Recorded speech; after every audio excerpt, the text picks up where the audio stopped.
Hello everyone, Magdalena here, Wolf of Coins. Welcome to my third monthly wrap-up, in which I will talk about the cards that I had for March, how they manifested, how their energies manifested in my life. I'll tell you what's been going on, what decks did I get this month, what books have I been reading. I will show my paintings for my Slavic oracle, and the cards for the next month. So for this month I had from the Steampunk Tarot Six of Wands, from Triple Goddess Tarot, which is, I always think about it as an oracle, tarot inspired oracle. Dancing with the Sun, number 19, so from tarot it's the Sun card, and from the Oracle of Mystical Moments, 25, Protective Nest. So for the Six of Wands, it's our well-known moment of triumph. I cannot say it's been like a stream of triumphs, but I think that an even deeper meaning here for me would be actually learning how to appreciate my own accomplishments, what I've accomplished, what I've learned, how I've grown, and it's been a big thing for me this month. And there actually was a moment this month when I realized how much I've changed in this regard, in like self-esteem and appreciating myself. Also, in worse moments, protecting myself from myself, if I can say so, from criticism that is, not healthy and stuff like that. So it's been an important topic for me. Then Dancing with the Sun, I jotted down some quotes from the guidebook, and for example it says, a rite of passage has been successfully negotiated, and I have a feeling that is what happened to me this month. Also, the sun illuminates our unconscious so that we better see our shadow selves.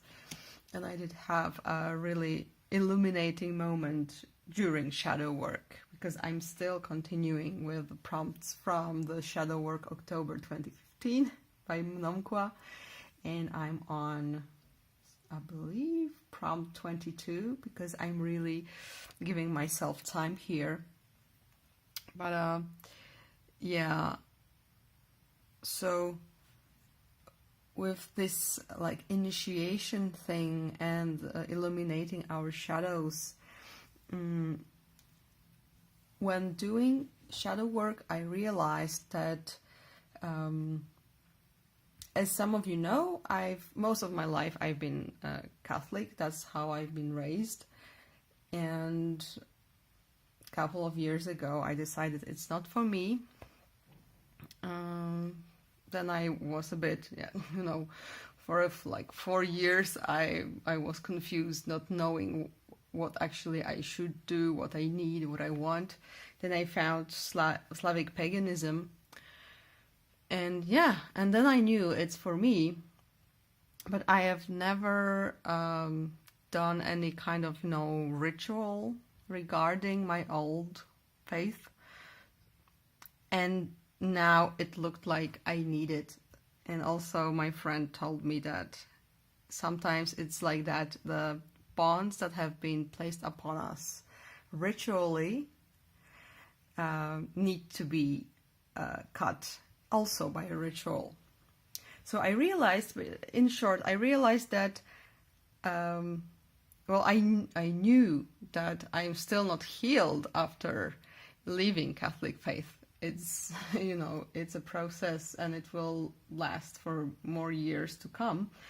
However, I've realized that I have this need to, yeah, to officially say goodbye. And that is what I did. Because I felt it was needed, that I needed, you know, to get rid of this baggage that I realized I've been dragging behind myself, and it's been, you know, draining me. So that's what I did. And on the same day, I did also a little ritual with my goddess. That's her, with Jejilela. So since the beginning of on my Slavic path, she's been the one. And I knew many people had their patron god or matron goddess, but I never officially declared anything. I knew it was her, but I was, you know, being cautious, because after all the things that happened, I am pretty cautious. I'm also cautious by nature. But anyway, I didn't want to declare anything when I didn't feel like this is it, you know. And at the moment when I said goodbye to my old faith, I felt like there is this space, you know, now it's the time. Now I'm free to do any declarations. And I even joked with Asha that it's been 2 years, so it's like, you know, very often it's like engagement time before marriage. But yeah, this is how much time I needed. So now officially she is my matron goddess, and it feels great and it feels right. So absolutely, this card's energy has manifested. And also the next night after this all happened, I had a really profound dream about another Slavic deity, and it was Nia, or Veles, the lord of underworld. And in my dream, he was my father or grandfather. It was not very clear, but I had this black stone. Actually, it looked very similar to this piece of jade that I actually own. And I could use, in my dream, I could use this stone to call upon him, and he would come and I could talk to him in my dream. So I felt like, you know, by cutting the old bonds, I made space for, for something new in my life.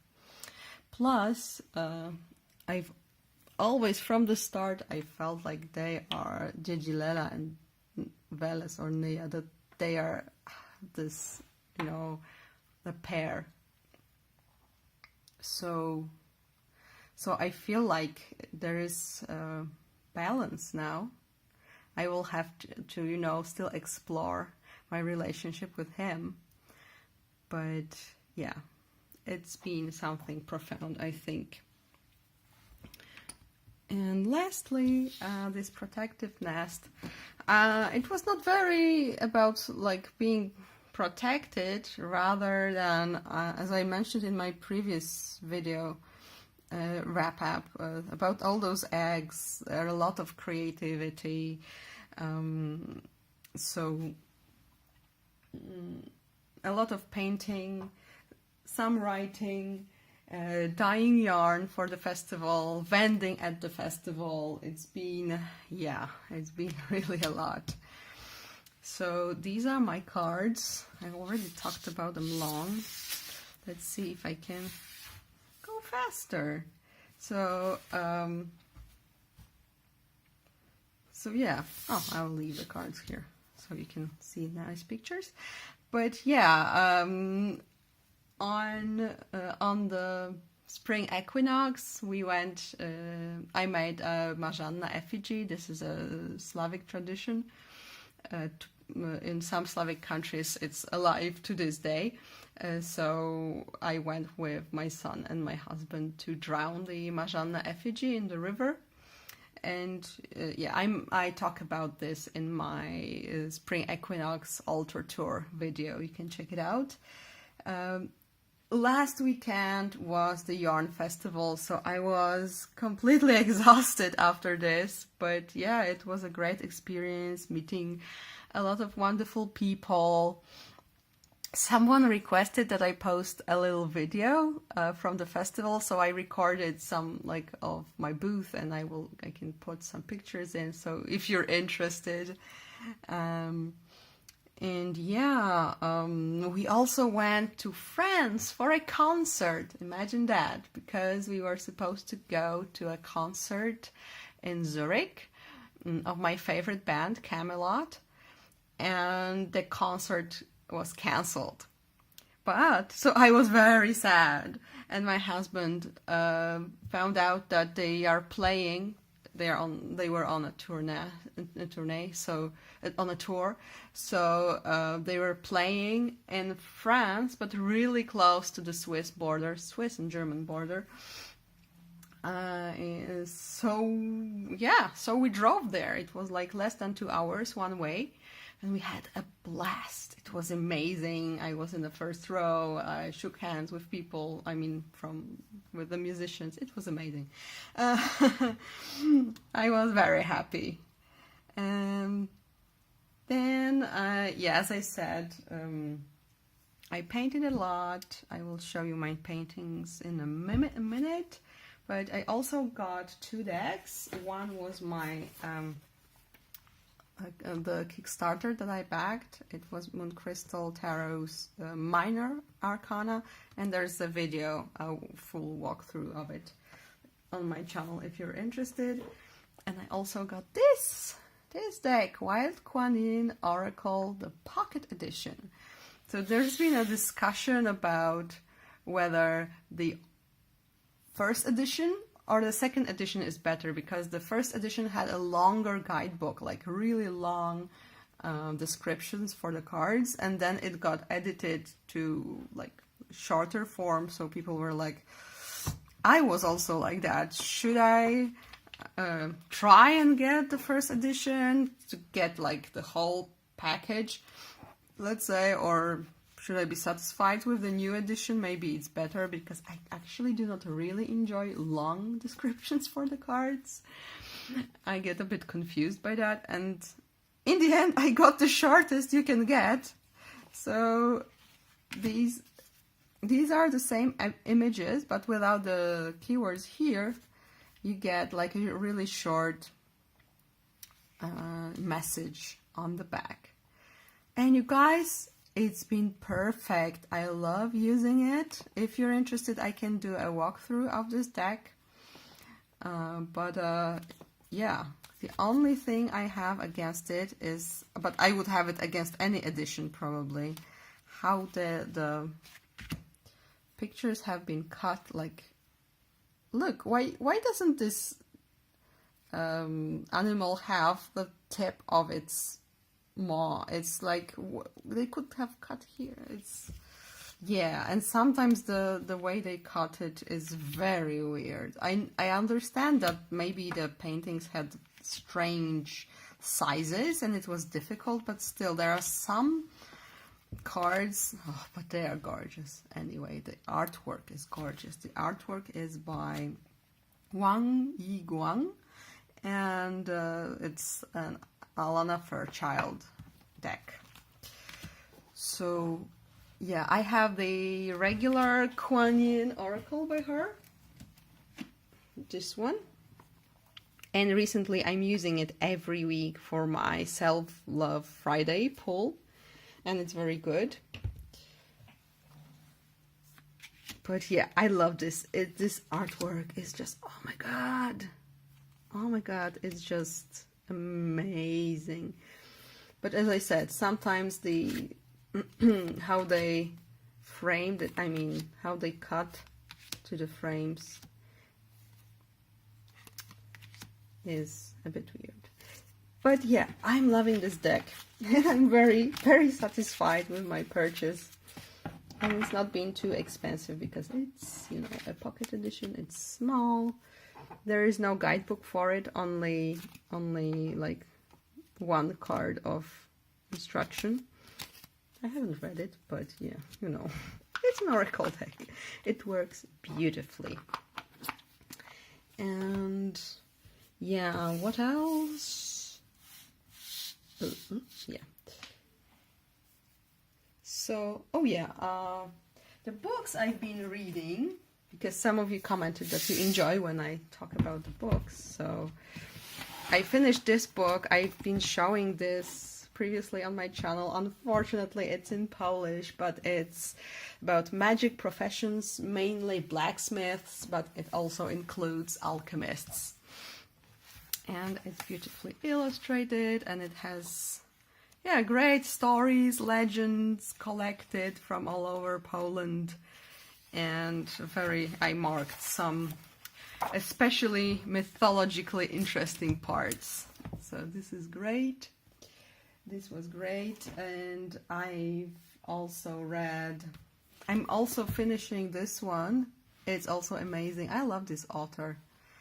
You don't have to agree with everything he writes, but you have to admit he has imagination and he really does his research. So it's great. It's about like the base of the book is about the city of Sandomierz, one of the oldest, the most prominent in the past cities of Poland, and he tries to uncover pre-Christian beliefs that still live in legends that are there, and he reaches out from there to various areas of Slavic mythology. Amazing, it's amazing, it's very cool. So I'm just here. And lastly, I've been listening to an excellent book. It's in English. I highly recommend it. It's by Naomi Novik, Spinning Silver. I believe it's a new book, like published last year. It was my first book by this author, but she's an American, but she has a Lithuanian and Polish roots. So she includes, in many of her books, she includes Slavic accents. And sometimes they are strange accents, but still it's very, yeah, very, very interesting. And the book was excellent. Excellent, I'm telling you. It's loosely based on the tale of the queen who was forced by her husband to spin gold from straw. And as I said, it has a lot of Slavic accents, traditions, names, even though they are a bit modified. Like you get the Tsar, which is, you know, the Russian ruler, but instead of Tsaritsa, his wife, it's a Tsarina, but it's, you know, you get the Slavic atmosphere there. Plus, you can see that in the village from which most of the main characters come from, there is it looks by the names and also culture, it seems like Orthodox, like Russian culture, Orthodox Christian, I mean. And plus there is a society of Jews, because also the author has Jewish ancestry, so she's woven in everything there. And I'm telling you, it's just a great book, because sometimes I'm so disappointed when I read a book. I have such expectations, and then I'm like, well, but this is a good book. This is great. I highly recommend it. And I listened to it as an audiobook.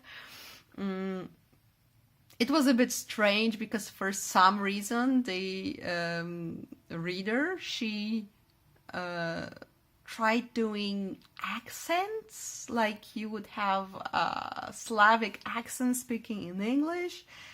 And I suppose it's okay, but not when the whole narration is done by this like first person narration. So you listen to this pretended, because it's a pretended accent, the whole time. The whole time there's this accent, and it's a bit, yeah. It felt like, you know, she's putting in the effort, but I felt this effort and I felt tired myself by listening to it, if I can say so. But there is another novel by this author. It's called Uprooted, and I will be reading it, this time reading, not listening to. And it's more Poland based. The main character's name is Agnieszka. And yeah, and there's a lot about Polish culture there. But I listened to the sample on Audible, and it was just, it's a different person reading it, and she just overdid it like horribly. I wouldn't be able to listen to it. So yeah, anyway, great book. I've also started listening to like her first novel, which is not Slavic and fairy tale related, I believe. It's more about alternative history around Napoleon Wars, but so far from English perspective, and there are dragons there. So yeah, now I'm listening to that. And so yeah, now the paintings. So we start indeed with Nea, or Veles, the god of the underworld, and the cattle. There are the little blue cows that are like related to his domain, but also the souls that he takes care of were sometimes imagined as this cattle that he cares for. And yeah, he's here underground. There is this fiery river that is a border of his domain, and yeah, and there's the tree with the roots, the tree of the world. So this was my first painting in March. Then I did this, and this is Goddess Giovanna in her Lady of the Forests and the Hunt aspect, with like maidens dancing around, and she being covered with the leaves, and the bear here. The bear is actually, there is like weird smoke coming out of mullein plants, which are in Polish, they are called by her name. These are Giovanna plants. I really like this painting. It took a lot of work, more than usually, but I think it was worth it. Then we get the Baba Yaga painting. And if you watched my video about Baba Yaga, you might have seen a sketch that I did last year for this painting, and it waited for a year exactly. It was crazy. It was a bit creepy even, because I opened my sketchbook, I need to find it, and I looked at the date when I did the sketch, because I always put dates on my sketches, like everything basically. And see, it's very, I didn't change much, but it was March the 7th, and on the day last year, right? And when I sat down to work on this painting, I looked at the date, and it was actually, that day was also March the 7th. So it was a bit surprising, but yeah, weird things happen when I work on this deck. So it was exactly 1 year since I started working on this painting. And this is her in her little hut on a chicken foot that is turning. And there are the skulls and There's the star, the moon, and the sun, and she's there waiting for you in her magical hat in the middle of the forest. Then I did Aurora or Dawn, and Polish Jutrzenka or Zorza. And yeah, she's the goddess who is in between. She's between the day and the night. She's on the border. And this is how I saw her when I closed my eyes. Also with this finger, you can have different interpretations here. I actually just saw her like this in my mind, and later on I thought about like explanation for it. And there is this fairy tale in which a hero comes to the house of the sun, and there's only the sister of the sun present, meaning Aurora, and yeah, she tells the hero, if the sun comes and sees you, he will burn your eyes out, so you need to hide. And she hid him, and she protected the hero, and he survived. So it's like keeping secrets. And lastly, I have the sun. And I have decided it was a bit difficult because in Slavic languages we have a word for the moon, which is masculine, word for the star, which is feminine, and a word for the sun, which is neutral. And in the mythologies where you get the male moon, usually the sun is female. Like in German, you have, or Scandinavian, you have the male moon and female sun. Even in Japanese, you have the same. There's Amaterasu and Tsukiyomi. They are, she is the sun goddess, he is the moon god, and so on and so forth. When you get the male sun, usually the moon is female. Many examples. But here, yeah, it's neutral and like on even, grammar level. And I believe there's a lot of information hidden in the language itself. So I've been debating, but in the end I decided, and there are various theories on why we have it so. So there is a theory that the sun was believed to be not like not personified but it was believed to be an object made by, for example, by Svarog, so by heavenly blacksmith. So that's why it's it. The other theory says that we just stopped in the process between masculinization of the female sun, and like we are just standing undecided. But in the end I decided that the sun will be a man in my deck, mostly because in folklore the sun appears, if it's personified, it's not always personified, but if it is, it's usually a man.